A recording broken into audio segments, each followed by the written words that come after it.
So in Kabbalah, there's the foundation of it, essentially, is the 10 Sferot. The 10 Sferot are the 10 attributes by which Hashem reveals himself in this world. It's hard to exactly describe the connection. But generally, the most common one we get from the Arizal, which is Chachma, Bina, Daas. Those are the first three. Chesed, Givur, Tiferes. Those are the next three. Netzach, Hod, Yesod. That's also a pair. And then the last one is Malchus, which sits on its own somewhat. And I'm going to try to describe them as best I can, because they have so many different definitions all the time. But I'm going to just use very quick general translations for them.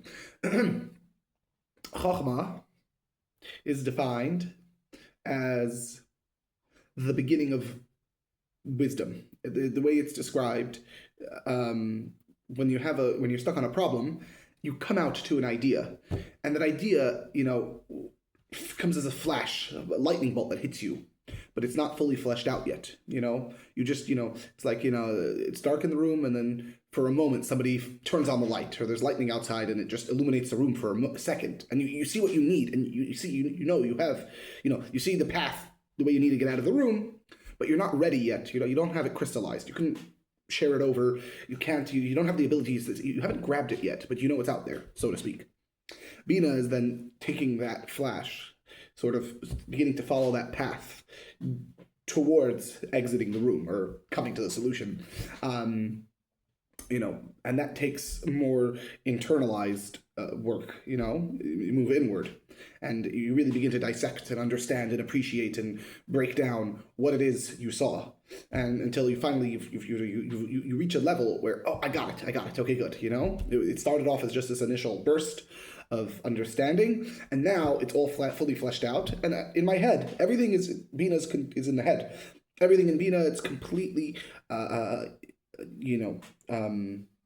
grasped by the mind, to a point where you can even share it over with other people. You could begin to spread the idea because you grabbed it, you have it. And then there's Das. Das doesn't have any extra knowledge over Bina. Das doesn't have a level to now I have new information. Das knows the exact same thing as Bina. The difference is Das is relationship. Das is when that knowledge actually matters to you, when that knowledge actually affects you and begins to make an impact on you, and you become one with the knowledge in a sense, where you begin to embody that knowledge. That knowledge doesn't just exist in your mind. That knowledge actually also is felt by your body. That's Das. I have stories to bring out these points. There was one time, two children of the Rebbe, I forget who they were, which Rebbe it was one of the Chabad Rabbaiem. I think that's a Tzemach Tzedek, but I'm not sure. Anyway, the two children were playing in the courtyard, and they say, "Come, let's play Rebbe and Chassid together." So they said, "Okay." So so one of them says, "Okay, I'll be the Chassid, you be the Rebbe." He goes, "Okay, good." Anyway, so the young boy comes to his brother, and he goes, Rebbe, I made a mistake. I did an Avera. I need a tikkun. Tell me, how do I fix this Avera? What's the tikkun for this kind of Avera?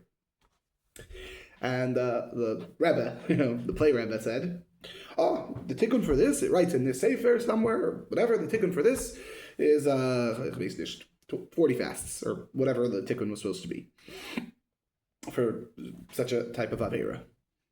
So the boy playing Chassid said, you can't be a Rebbe. He goes, "No, what do you mean? I got the answer right." He goes, yeah, you're right. The information was correct. The problem was that when a Yid comes and tells you that he did an Avera, your first response has to be a knechts, has to be a sigh. You have to be pained. You have to feel the Yid's pain of the fact that he did an Avera. Not pained by the fact that an Avera happened. Averas happen all the time. Pained by the fact that a Yid feels the pain of doing an Avera. And it's hard to exactly, and meaning the whole point of Chassidus is Avas Yisrael. So if you're going to be pained by his Avera, and it's just going to, and it's just for the Avera's sake, then you're missing the Avas Yisrael in it. But first, the Rebbe has to be, there has to be a krech, there has to be, It has to affect you. It has to matter to you. There has to be a relationship with it to you. Then you can give a proper answer. A Rebbe's job isn't just to be a very big Talmud Chacham, a very wise man that shares nice ideas. A Rebbe's job is to be there. It's all about relationship. It says, famously, Koheles writes, I believe it's written in Koheles, but Shlomo HaMelech writes, I forget exactly where. Shlomo HaMelech writes that the greatest relationship in the world, the deepest and most powerful, most intimate relationship in the world is between a man and his wife. A man and his wife, that's the deepest, and that's why we wrote the whole, I believe, Shir Hashirim is all based on that concept. And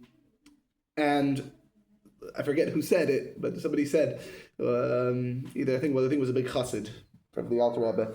He said, obviously, Shlomo HaMelech wasn't a chassid.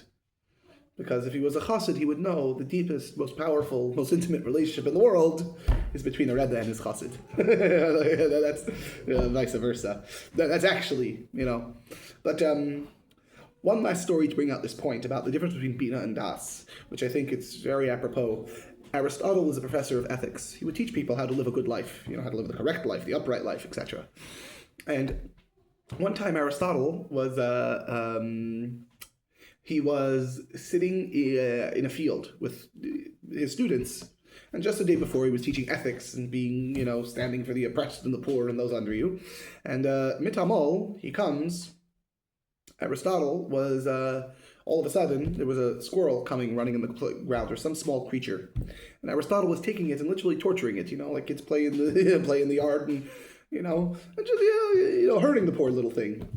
One of his students asked, I don't understand. You were just preaching to us about how you have to be upright and kind to those, what's a greater ethical, what's a greater example of lacking morals and ethics other than harming a defenseless little creature that hasn't done anything to you? It wasn't like it was some pest that was annoying him. It was just running, living its life. And Aristotle responded, the Aristotle in the classroom and then the Aristotle in the field are two different Aristotles. Nothing to do with me. Sure, I gave you over that idea. I conveyed that wisdom to you. But what does it have to do with me right now? Right now, I'm here in the field, and that's it. And this is essentially the difference between Bina and Das. Aristotle, he understood the concepts very well. He understood everything was up here, but it was only up here. It's like or similar in a similar vein. A doctor who's able to tell you all the horrible things that happens to your body when you smoke, all the terrible, horrible things, and all the consequences and everything. But he himself is smoking all day. You have it. Again, all that is Bina, not Das. Das, you have an appreciation. What do you mean I can't separate myself from this concept? Once that concept becomes internalized in your body. So that's Das. Anyway, there's a reason why we're focusing on these a lot. It's going to be relevant later on in the conversation. Okay, then you have Chesed. Chesed is kindness. It's usually you say somebody do me a favor, it's do me a kindness. That's actually tova. But yeah, Chesed is kindness. Chesed is being kind to somebody else, and kind internally because you want to be kind. If it's something that I just want to give. That's chesed. It's something internal. You don't really care whether or not their person is worthy or not worthy, whether he's good or bad. You just give. I want to give. I have a desire to give. I enjoy giving. I like giving. I want to give. That's chesed. It's also used expansion as well. Chesed is also an expansive idea. Chesed wants to spread. Similar, when people are very happy, they want to spread the joy, as they say. And they actually see that happier people are actually more generous, by the way. Generosity comes with happiness, and chesed is very linked to happiness as well. So that's chesed. Chesed is the desire to give. Then there's gvura. Gvura is usually translated as severity, harshness. Strength is also, but the concept with gvura is you want to do something, but you stop. You hold yourself back from doing it, or you resist. You resist from doing it. So that's gvura, the severity. As I believe I heard from one of my teachers, exactitude was the word he uses. Things which are precise and exact. Like a common way to think about these two. With chesed, somebody will give because he gives. He wants to give. He'll give as much as he feels like he wants to give. He doesn't care about who he's giving to. He's just giving. With Gvura, he's not going to give to anyone. He's going to find out who needs. He's going to look, and then when he finds out, he's going to give you exactly how much you actually need. Gvura is a lot about the other. In terms of like, if Gvura helps out, Gvura is going to give the full amount, but exactly what it is. And with Gvura, though, that also comes with, if you don't deserve, then you don't get. What do you mean? Gvura, like that's the harshness of it, where if somebody messes up, then you're out, and that's the end of it. What's very interesting is actually, and then there's Daas, and then Daas comes. Not Daas. I apologize. Tiferes. Tiferes is translated as beauty. The reason it's beauty is because it's a mixture of chesed and gvura. It's a mixture of the kindness of chesed and the severity of gvura. Why is it called beautiful? So one of the examples given is, if you want to paint a picture, if you want to make a painting, right, you need many different colors to complete a painting. If I only gave you one color to paint with, or even like, let's say the same color as the canvas, I guess you need the canvas and the color. You can't really make a beautiful painting because, it's all just one color. You need multiple different colors to come together, and the way they intertwine with each other and the way the different colors work with against each other and the contrast each other, then you actually get to see beauty. So that's what Tiferes is. Tiferes is the beauty of Chesed and Gvura. It's also, I believe it's also a term rachamim of compassion. And what Seferos doesn't give recklessly like Chesed. Chesed just gives. He gives because he wants to give. He gives recklessly. He gives to everyone, anyone who asks. And it's also not the harshness of Gvura, where if you make a mistake, you mess up once and that's the end. It's over. Finished. This is it. This relationship is done. It's also not that. Tiferes looks into the future and says, I know he messed up before. I know that, based on past history, perhaps he's not unworthy of a chance, but I also know that he has the ability to change. I also know he's able to do better. So I'm going to give him right now. I'm going to provide for him right now because I know in the future he's going to do better and pay it back. It's going to be reciprocal, and that's Tiferes. Tiferes has compassion and gives people a second chance. That's why I believe also Teshuvah is wrapped up in Tiferes, if I'm not mistaken. So that's Tiferes for you. So Tiferes is a combination of Chesed and Gvura. It's limiting Chesed's light and applying it to worthy investments, essentially. People who are actually going to be able to appreciate and change from it. So where Gvura would have said, no, never mind, don't give. What are you doing? Like, that's it, he messed up. And Chesed would have said, oh, give everyone. Who cares if he's worthy or not? Just give. Seferos says, no, let's give, but only to those which actually have the potential to be able to do better, and actually have the potential to be able to give, to pay it back, to change from what they're being given, to be able to be affected by what they're being given. Interesting idea, I believe, is brought down in Gemara, where it says, the Yidden are going to sin. The Yidden are going to sin in Galus. And Hashem's going to, he's going to want to get convinced not to punish them. So first he's going to come to Avraham Avinu. And he says to Avraham Avinu, they ruined my name. They destroyed my name. What should we do with the Yidden? And Avraham Avinu is going to tell Hashem, they destroyed your name. Punishment. You have to punish them. Hashem says, the father has nothing helpful to say. The grandfather, Then he's going to come to Yaakov Avinu. So Yaakov, they destroyed my name. What should I do with the Yidden? They destroyed my name. And Yaakov is going to say, what do you mean? There's punishment. There's einish. You have to punish them for what they did. And Hashem said, okay, also, waste of time. There's nothing wise to say, I believe is the way the Gemara terms it. Then he comes to Yitzchak. He says to Yitzchak Avinu, the Yidden destroyed my name. They do Averis. They ruined my name. What should we do? So Yitzchak starts to make calculations. I guess that's where the exactitude comes in. Yitzchak begins to calculate, because normally you would think that the person to advocate for the Yidden when they do Averis would be Rachamim, would be Tiferes or Chesed. Either Chesed because he's kind, he says, oh, just don't worry about it too much. Or Tiferes would say, what do you mean, give another chance, I'll do Tshuva. Whereas in this case, actually, it's actually Yitzchak which stands up for us. And Yitzchak Avinu says, let's make a calculation. How much time do they actually spend doing Averis? Let's calculate. says 1/3 of your life, people are sleeping anyway. You're asleep. You can't, when you're asleep, you're sleeping. You're not doing Averis, you're sleeping. So that's already, or 20, I think it calculates. You're supposed to live to 100 and then 20 years, you're sleeping, it says. Some calculation like that. So you're sleeping, you're unconscious, no Averis. Then you have from the ages 0 to 0 to 20, it says that you're not culpable for sin. At least bin Hashemayim. Whatever, the big machlekes if that applies here as well. But bin Hashemayim for sure, you're not culpable for sin. So that's another 20 years knocked off. Another 20 years you don't have to worry about it. And he goes through the whole entire time. Then they spend time in the morning davening, I think it says also, but the time to do mitzvahs, they're not doing Averis, doing mitzvahs. So that's another time. It says, you're getting all upset at the Yidden because they do Averis a small little portion of the time. I'll take half of the burden, you take half of the burden, and we'll call it even. And then Hashem says, Yitzchak I can rely on. Yitzchak I have who has my back. Yitzchak never gave up. I guess that's severity doesn't necessarily mean harshness. It means harshness with yourself. Yitzchak never ever gave up. You see that also with Esav. Yitzchak never gave up on Esav. The worst person in the Bible, in the Torah, is Esav. Esav is literally the precursor to Amalek. You read about the things which he did as a human being.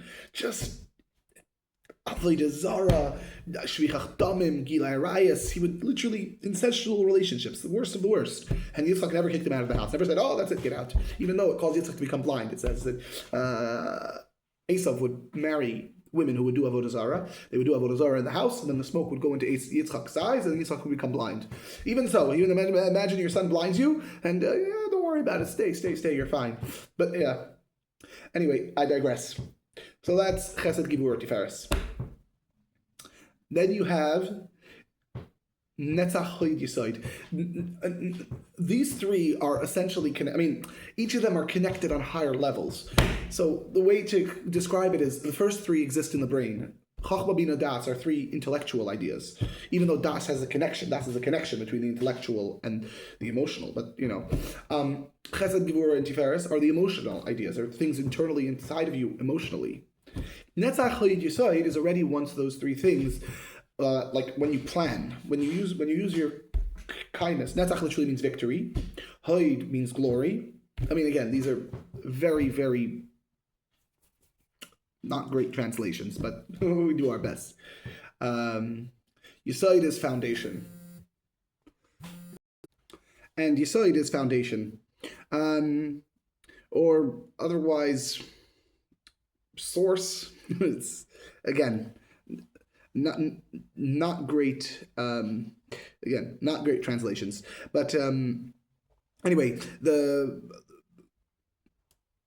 concept behind it is that these three are, once you're already utilizing your intellectual and emotional attributes, now you're actually planning on getting something done. You're actually, how are we actually going to be, when it comes to Netzach wants to be victorious. It wants to win over. Because of that, Netzach will figure out ways how to press through and how to press on and how to win. That's Netzach's job, how to expand practically. How do we do this? How do I actually be kind? How do I actually, or whatever it is, because you could have, you could also be in a war where or punishing somebody. How do I actually punish them? So it doesn't have to be, you can have the kindness of severity, you can have the severity of severity, you can have all these could be mixed together to be able to utilize one another. So Netzach is victory. It wants to practically know how it could win over. Hoid is something, it's like the immovable object. It's like, I don't care what's happening, I'm not moving. This is it. This is, it's the way Hoid is also very connected to royalty, I believe, where it's like a regalness, where this is beneath me, I'm not going to do it. I don't care what you say, I don't care what you do, I'm not doing this. That's Hoid. Hoid stands and doesn't move, refuses to budge. And then Yisoid, the Yisoid is, you use the word foundation, but the way it's described in Kabbalah is like DNA. Just like in our DNA, we have the essence of everything, We have the template for our whole existence, and you're able to actually recreate the human if you have some of his DNA, in the right amount. But you can build up an entire human from that. So too with Yisrael. Yisrael it captures the entire and encompasses the entire human in a tiny point. It's like the whole human compressed down into a single point. So that's Yisrael. For this reason, also, these three parts of the body, these attributes are also connected to the body, which means, so Chachma is on the right side of the brain, Bina is on the left side of the brain, and Daas is in the middle of the brain. And then you have Chesed. Chesed is the right hand, Gvura is the left hand, and Seferos is the trunk of the body, your torso. Then you have Netzach is your right leg, Hoid is your left leg, and Yisoid is what's between your two legs, and that's specifically where you were able to procreate from, specifically because it contains the instructions and the DNA to be able to recreate a human. Your whole entire self is invested into your Yisoid. Your Yisoid contains a compressed version of yourself, and that's why you can actually recreate yourself through Yisoid. And then there's Malchus. Malchus is referred to as the mouth. Malchus is the ability to then actually implement whatever it is you're looking and affect others. That's why it says Malchus doesn't exist. Malchus is literally translated as royalty. Melech is a king and Malchus is sovereignty. But Malchus would be the idea came into your head. You've processed it emotionally. You've come up with a plan with it consciously. You have an idea within yourself how to actually implement and whatever it is you're looking to do. Malchus is once you actually begin the process of doing those things, when you actually, you're executing the plan. And that's why Malchus takes from all the others. It doesn't really have an attribute of its own. It just whatever you give it, it takes. So, and that's why it's like the mouth. The mouth just simply conveys the ideas which comes in from the brain. The brain or the emotions have ideas, and then the mouth expresses them. So Malchus is the expression. It's finally that revelation and expression of what's inside you, internally, to express yourself. Anyway, a long share I know, but bear with me. So there were many classes on this, people who explain this a lot better than I, translated it a lot nicer than I, and I'm sure they could make it much funnier than me. Why am I bringing all of this up? So, it is brought down that we actually have forefathers. So, but obviously we say, what do you mean? There's only three. Avram, Yitzchak, Yaakov. So we say forefathers like the ones before, forefathers. But it says no, just like there are four imais, just like there are four actual mothers, there are four fathers, relative to the So what is it? So why? So it explains that Yaakov acts as two of them. So Avraham to Sarah, Yitzchak to Rivka, and then Yaakov to Rachel. But Yaakov also had another primary wife. Even though Avraham also had had Hagar, but that was a secondary wife. She wasn't a primary soul. Yitzchak only had Rivka. That's why one of the reasons I guess they call Yitzchak the choicest of the avos, the best of the avos. Anyway, Yitzchak, Yaakov, he had two primary wives. He had Rachel and Leah, both of them, and they were both primary. Each of them had maidservants, Bilhah and Zilpah, but those were both maidservants of Rachel and Leah. So they were again secondary. But two primary wives Yaakov had, Rachel and Leah, and it explains Yaakov loved Rachel. But Yaakov was also given a second name later on in life. He was given the name Yisrael. It says Yisrael loved Leah. And so really, Yaakov is divided into two, Yaakov and Yisrael. And that's also why, Avraham had a previous name as well. He had the name Avraham, and he had the name Avram. So, why don't we say, Avram too? He says, no. Once Avram's name was switched to Avraham, that was it. It never went back. That was the end of it. Abraham is a new name. With Yaakov, the Torah itself goes back, even though it says now your name is Yisrael, not Yaakov. But even the Torah itself goes back and calls him Yaakov again. So Yaakov is a root sauce. It means there's an internal concept to Yaakov. It's very beautiful. Just again, a very quick tangent on the side on this concept of Yaakov having two names. This is from the Maimer Pad B'Shalom from the Rebbe Rashab, where the Rebbe Rashab explains that these names are not just random names for no reason. These are all very internally connected with our history and our future. And we have to look to these to learn how to exist in this world. We're supposed to see this as directive. Torah min lashon hara. So what does Yaakov teach us? Yaakov, it uses an ekev u'mirma, which means it's deceitful and cunning. Like, it's kind of what Yaakov, connotes. And we see this with the way Yaakov stole the blessings back from Esav.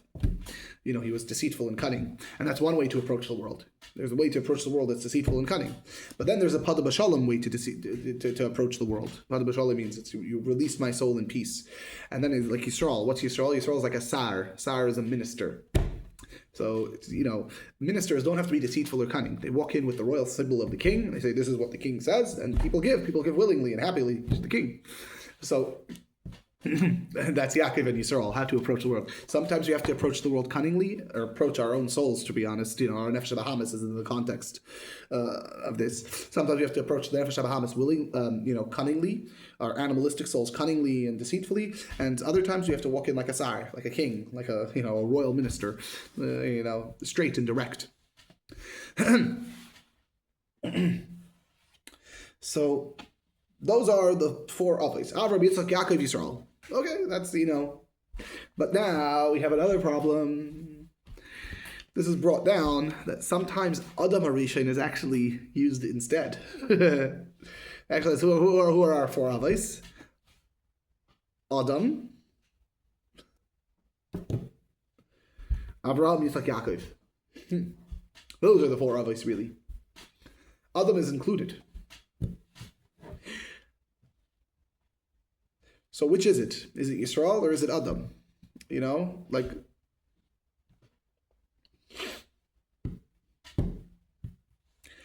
So I was thinking, there's a very strong correlation here. We always bring down Avraham is Chesed, Yitzchak is Gevura, and Yisrael is Tiferes. Yaakov, Yisrael is Tiferes. It's always brought down. Always that the correlation is made. Which means in the root, higher up, Avraham is Chachma, Yitzchak is Bina, and Yaakov is Daas. So those are, it's always brought down. Now, that would be the root. The root of Chesed is Chachma, the root of Gevura is Bina, and the root of Daas, the root of Tiferes is Daas.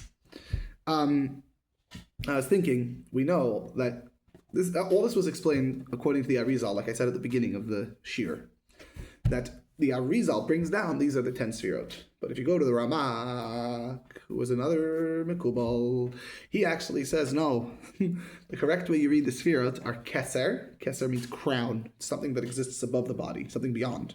Keser, Chachma Bina, Chesed Givur Tiferes, Netzach Hod Yisod Malchus. So he replaces Das with Keser.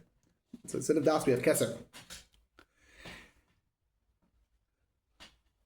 And maybe this is the question, do we count Avraham, which would be Keser? Do we count Adam Harishon, which would be Keser, the one before it even began? Judaism begins with Avraham Avinu.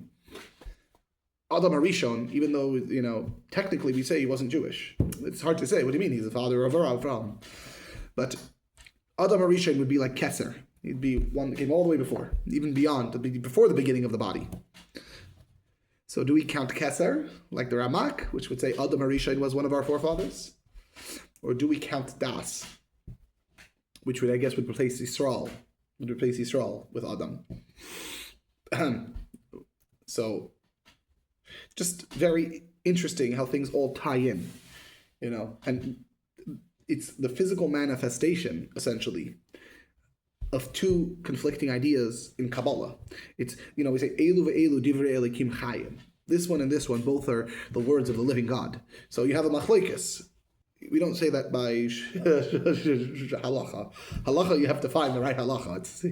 Even if you do say Elu ve'elu divrei Elikim chayim by halacha, when it comes to actually pasketing dinim, when it comes to actually practically what we do, we need to find a competent rabbi, and we have to follow one opinion, because you can't do everything at once. But when it comes to concepts and ideas, especially about Kabbalah, you certainly have this idea, Elu ve'elu divrei Elikim chayim. So who's right? The Arizal, who says that it's Chachma Bina Das, or the Ramak, who says that it's Keser Chochma Bina.